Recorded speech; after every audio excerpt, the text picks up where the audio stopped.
नमस्कार, मैं Narendra Singh, DVM support. आज हम आपको 11th क्लास के फर्स्ट पोएम करा रहे हैं, जिसमें कबीर जी के पद पार्ट 1 हम तो एक एक करी जाना।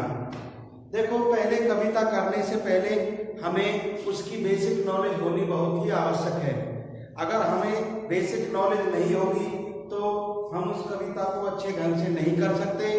और सबसे बड़ी जो बात है, आपकी जो 11वीं और 12वीं का जो सिलेबस है, उसमें आपकी एग्जाम में सह प्रसंग व्याख्या पूछी जाती है। सह प्रसंग व्याख्या आपकी 6 नंबर की आती है।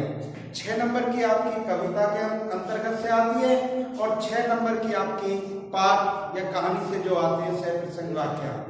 आज हम इनके अंतर को समझेंगे। हमें 6 नंबर पूरे किस तरह से लेने हैं। ज्यादातर हम क्या करते हैं, जो बुकों में लिखा होता है उसी के अकॉर्डिंग हम करते हैं, और जिसके कारण हमारे मार्क्स कट जाते हैं, यानी कि नंबर जो है वो कम हो जाते हैं। और हमें 6 में से 6 नंबर लेने के लिए क्या करना है, उसके बारे में हम अच्छी तरह से समझेंगे। देखो, सह प्रसंग व्याख्या करने से पहले सबसे पहले आपका आता है संकेत।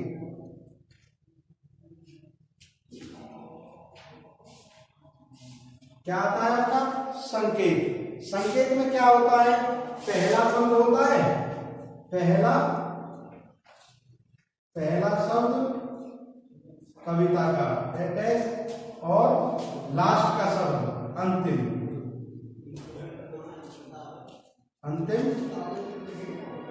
शब्द। इस तरह से हम लिखते हैं। जो आपकी कविता है उसका आपका पहला शब्द आएगा और अंतिम शब्द आएगा। इसके बाद क्या आता है प्रसंग।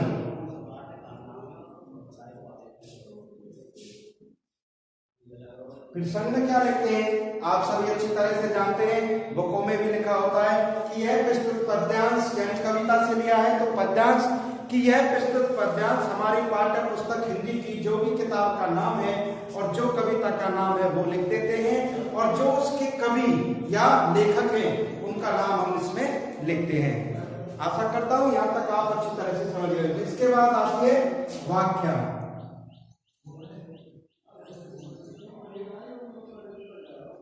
इसके बाद क्या आती है आपकी व्याख्या। व्याख्या क्या होती है, जो आपकी कविता दे रखी है उसका आपको अर्थ करना होता है, और उसको अर्थ करके व्याख्या के अंतर्गत लिखा जाता है। और इसके बाद आता है आपका विशेष।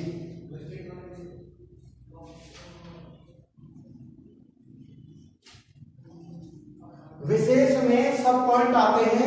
अगर हम सब पॉइंटों में लिखेंगे तो हमें अच्छे मार्क्स मिलते हैं, अगर हम सब पॉइंट नहीं डालेंगे तो कम मार्क्स मिलते हैं। ये बात आप अच्छी तरह से समझ लें। तो सबसे पहला पॉइंट है आपका विशेष तथ्य।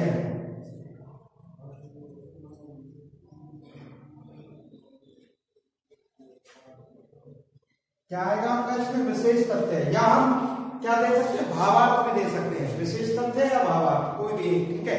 इसमें क्या होता है, जो कवि ने अपनी कविता में विशेष बात कही है, जैसे कविता आया आपका पद है हम तो एक एक कर जाना। इस कविता में कबीर जी ने उस मालिक के बारे में बताया है कि वो मालिक सर्वव्यापी है, कण कण में समाया हुआ है और वो एक है। चाहे हम उसे किसी भी नाम से पुकार लें, चाहे हम उसे भगवान कहें, खुदा कहें, गॉड कहें, कुछ भी कहें, परंतु वो मालिक एक है और वो सर्वव्यापी है और वो कण कण में समाया। ये ही लिखना है, बस एक लाइन है, ज्यादा नहीं लिखना।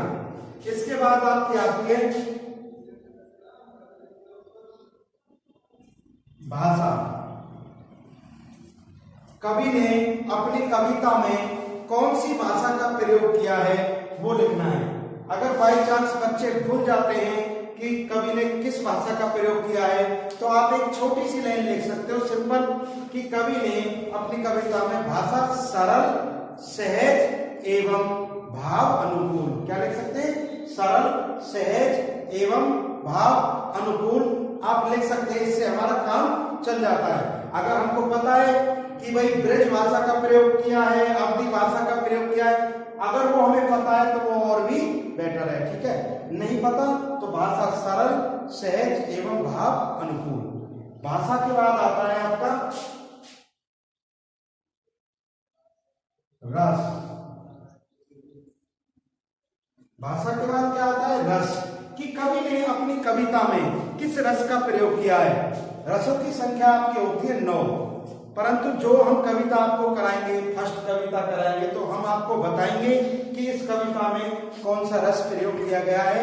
आपको घबराने की कोई आवश्यकता नहीं है, क्योंकि आपकी 11th और 12th में रस नहीं होते, रस आते हैं आपके बीए में। जब आप बीए में पहुंचते हैं तो रस आपको लिखवा देंगे और वो रस पूरी कविता में चलेगा। ठीक है। इसके बाद आता है गुण।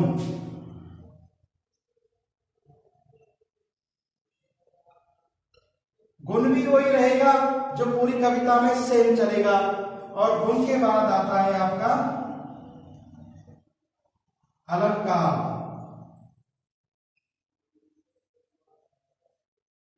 अलंकार क्या आता है? अलंकार। इस कविता में कवि ने जिस अलंकार का प्रयोग किया है वो देना है। रूपक अलंकार का प्रयोग किया है तो रूपक, अनुप्रास का किया है तो अनुप्रास, जो कि आपको हम बताएंगे कराते वक्त। इसके बाद आपका आता है छंद।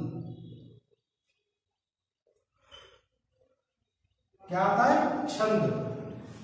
छंद जो है आपके, जैसे चौपाई, दोहा, जो भी कवि ने प्रयोग किया, अगर बाई चांस बच्चे भूल जाते हैं, पता नहीं लगा पाते हैं कि इसमें छंद क्या है, वैसे तो मैं कराऊंगा आपको कौन सा छंद आएगा, फिर भी एग्जाम में अगर हम भूल जाते हैं तो आप सिंपल लैंग्वेज में लिख देंगे कि मुक्तक छंद। क्या लिख देंगे? मुक्तक छंद। ठीक है जी। इसके बाद आता है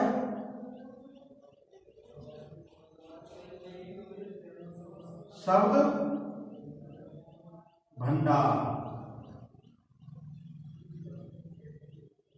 शब्द भंडार भी आप लिख सकते हो, शब्द चयन भी लिख सकते हो, दोनों का मतलब एक ही है।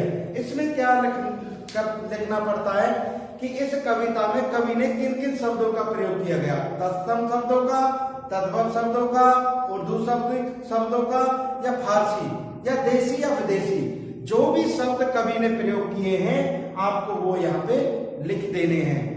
समझने के लिए तत्सम शब्द किसे कहते हैं? जो शब्द संस्कृत से डायरेक्ट प्रयोग में लाए जाते हैं उन्हें हम तत्सम शब्द कहते हैं। जैसे अग्नि। अग्नि क्या है? संस्कृत में भी अग्नि कहेंगे और उसे तद्भव में भी अग्नि ही कहते हैं। ठीक है। सॉरी, अग्नि का बदला हुआ जो रूप होता है वो होता है आपका तद्भव। तद्भव किसे कहते हैं? जो संस्कृत से आते आते शब्द अपना रूप परिवर्तन कर लेते हैं, अपने आप को बदल लेते हैं, अपने आप को चेंज कर लेते हैं। जैसे अग्नि से आग, आंच, ये क्या हो जाएंगे आपके तत्सम। ठीक है। देसी विदेशी। ठीक है। ये तरीका है आपका लिखने का। अगर आप इस तरीके से लिखोगे एग्जाम के अंतर्गत, इस तरीके से लिखोगे आप एग्जाम में, अगर आपको पता है संकेत आप अच्छे से लिख सकते हो।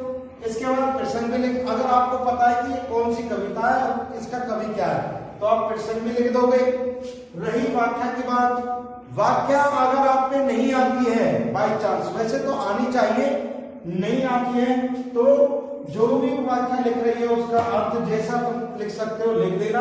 उसके बाद विशेष, भाषा, रस, गुण, अलंकार, छंद, शब्द भंडार, ये हम आपको लिखवाई देंगे। इनको लिख देना, एक एक शब्द लिखना है और आपके 6 नंबर। अगर आपकी व्याख्या सही है तो 6 नंबर, व्याख्या में कमी है तो आपके 5 नंबर कहीं नहीं देंगे। ठीक है जी। दूसरी बात, एक बात का ध्यान दें यहीं पर कि कविता हमारी काव्यांश के अंतर्गत आती है, या हम पद के अंतर्गत भी कह सकते हैं, पद्यांश के अंतर्गत। हमारे 2 पार्ट होते हैं, पद्यांश और गद्यांश।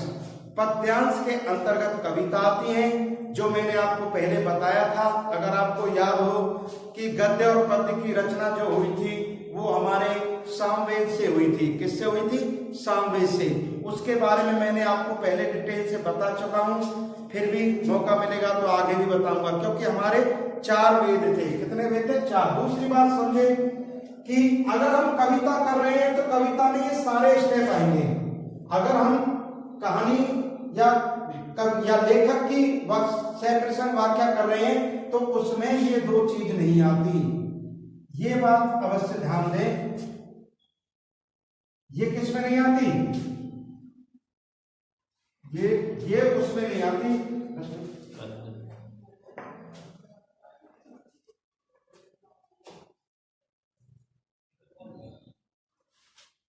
गद्यांश में नहीं आती है ये। बाकी सब रहेगा, विशेष तत्व भी रहेगा, भाषा भी रहेगी, रस भी रहेगा, गुण भी रहेगा और शब्द भंडार, ये किसमें नहीं आएंगी? गद्यांश के अंतर्गत नहीं आएंगी। और बाकी कविता जो है हम तो एक एक करी जाना, ये हम आपको कल अच्छी डिटेल से कराएंगे।